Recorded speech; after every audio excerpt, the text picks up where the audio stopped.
வணக்கம். புதுவையில் போலீஸ் உயர் அதிகாரிகளுக்கு பணியிடம் ஒதுக்கீடு செய்து ஆளுநர் இக்பால் சிங் உத்தரவிட்டுள்ளார்.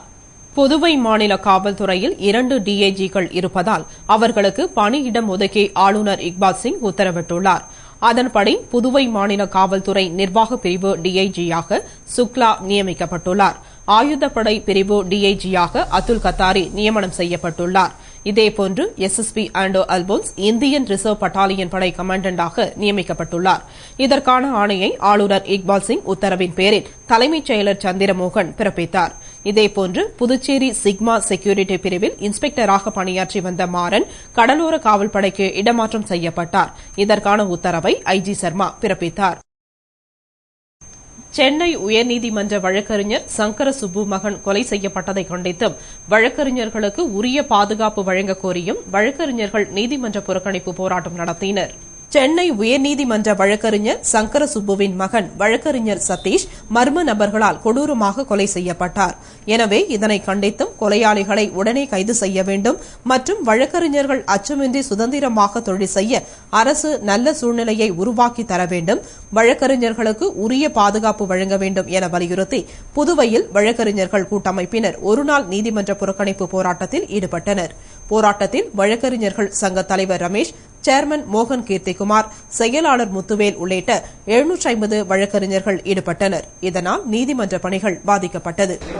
சென்னை வழக்கறிஞர் சங்கர சுப்பு அவருடைய மகன் சதீஷ்குமார் சில விரோதிகளால் படுகொலை செய்யப்பட்டதை கண்டித்து எங்களுடைய கூட்டமைப்பின் வேண்டுகோளுக்கு இணங்க இன்று ஒரு நாள் நாங்கள் அடையாள வேலை நிறுத்தம் செய்கின்றோம். இதுல என்ன கவனிக்க வேண்டியதுன்னா, வழக்கறிஞர் தொழில் சுதந்திரமாக செய்ய வேண்டும், வழக்கறிஞர்களுக்கு பாதுகாப்பு வேண்டும். புதுவை அரசை நாங்கள் எங்களுக்கு பாதுகாப்பு கொடுக்கும்படி கேட்டுக்கொள்கிறோம். புதுவை பிரபல ரவுடியான கர்ணாவின் கூட்டாளிகள் 6 பேரை போலீசார் கைது செய்து ஆயுதங்களை பறிமுதல் செய்தனர். புதுவை அனிதா நகரைச் சேர்ந்த பிரபல ரவுடி கர்ணா கொலை வழக்கு ஒன்றில் கைது செய்யப்பட்டு காலாப்பட்டு மத்திய சிறையில் அடைக்கப்பட்டுள்ளார். இந்நிலையில் செல்போன் மூலம் சிறையில் இருந்தபடியே தனது எதிரிகளை தீர்த்து கட்டும் கர்ணாவின் இந்த நடவடிக்கைகள் போலீசாருக்கு பெரும் தலைவலியாக இருந்தது. அதன் அடிப்படையில் கர்ணாவின் கூட்டாளிகளை பற்றியும் அவர்களது நடவடிக்கைகள் குறித்தும் போலீசார் தீவிரமாக கண்காணித்து வந்தனர். இந்நிலையில் கோரிமேடு சப் இன்ஸ்பெக்டர்கள் பாலமுருகன், இனியன் உள்ளிட்ட போலீசார் மேட்டுப்பாளையத்தில் இரவு ரோந்து பணியில் ஈடுபட்டிருந்தனர். அப்பொழுது அப்பகுதியில் இருளில் மர்ம கும்பல் ஒன்று மது அருந்திக் கொண்டிருந்தது. போலீசாரை கண்டதும் ஓட்டம் பிடித்த அக்கும்பலை போலீசார் மடக்கி பிடித்து சோதனை செய்தனர். சோதனையில் கத்தி, அரிவாள் உள்ளிட்ட ஆயுதங்களை பறிமுதல் செய்து கைது செய்தனர். பின்னர் அவர்கள் சிறையில் அடைக்கப்பட்டனர். புதுவை கலால்துறை சார்பில் சாராய கடைகளுக்கான ஏலம் இணையதளம் மூலம் இன்று துவங்கியது. ஆனால் யாரும் ஏலம் கேட்கவில்லை. புதுவை கலால்துறை சார்பில் புதுவையில் உள்ள கள் மற்றும் சாராய கடைகளுக்கு கடந்த 2001ஆம் ஆண்டு முதல் இணையதளம் மூலம் ஏலம் நடத்தப்பட்டு வருகிறது. இதில் கள் மற்றும் சாராய கடைகளை ஏலம் எடுத்தவர்கள் 2 ஆண்டுக்கு பிறகு மீண்டும் அதே கடையை ஏற்று நடத்த விரும்பினால் ஏலத்தொகையில் 5% தொகையை கிஸ்தியாக செலுத்தி கடையை எடுத்து நடத்தலாம் என்ற நடைமுறை அறிமுகப்படுத்தப்பட்டது. அதன்படி புதுவையில் உள்ள மொத்தம் 100 கடைகளில் 35 கடைகளுக்கு 5% கிஸ்தி தொகை செலுத்தப்பட்டது. மீதமுள்ள 65 கடைகளுக்கு ஏலம் நடத்தப்பட்டது. ஆனால் யாரும் ஏலம் கேட்கவில்லை. இதுபோல் தொடர்ந்து யாரும் ஏலம் கேட்காவிட்டால் ஏலத்தொகையில் படிப்படியாக 5% குறைக்கப்பட்டு ஏலம் நடத்தப்படும் என்று கலால்துறை கூறியுள்ளது. புதுச்சேரி பகுதியில் உள்ள 100 சாராய கடைகளில் 36 கடைகள் தங்களுடைய உரிமத்தை 5% கிஸ்து தொகையை உயர்த்தி புதுப்பித்துள்ளனர். புதுப்பிக்கப்படாத 64 கடைகளின் ஏலம் இன்று துவங்கியுள்ளது. கொம்யூன் வாரியாக ஏலம் நடைபெற்று வருகிறது. முதலில் அரியாங்குப்பம் கொம்யூனும் அடுத்து பாகூர் கொம்யூனும் இப்போது நடைபெற்றுள்ளது.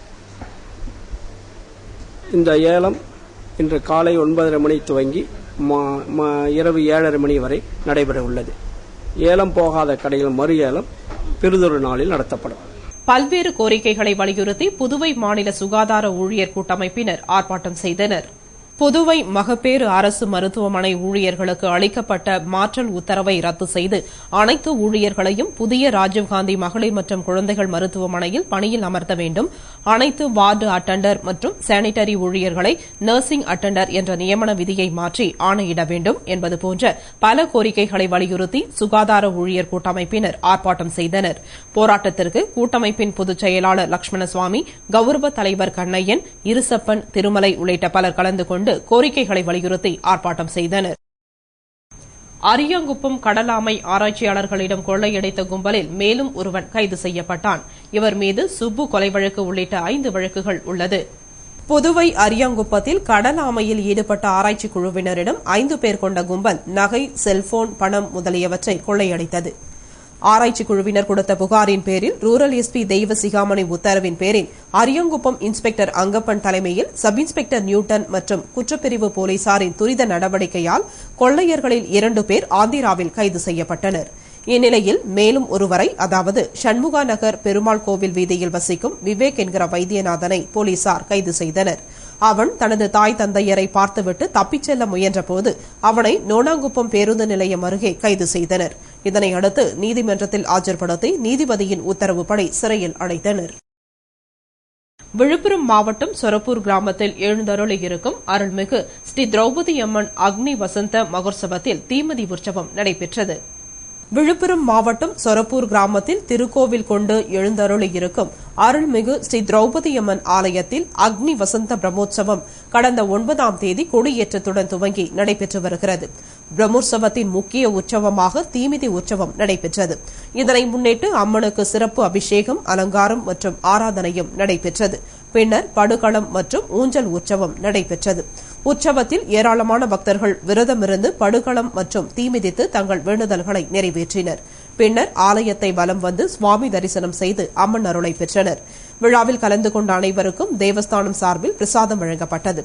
விழாவிற்கான ஏற்பாட்டினை ஆலய அறங்காவல் குழுவினர், விழா குழுவினர் மற்றும் கிராம மக்கள் செய்திருந்தனர்.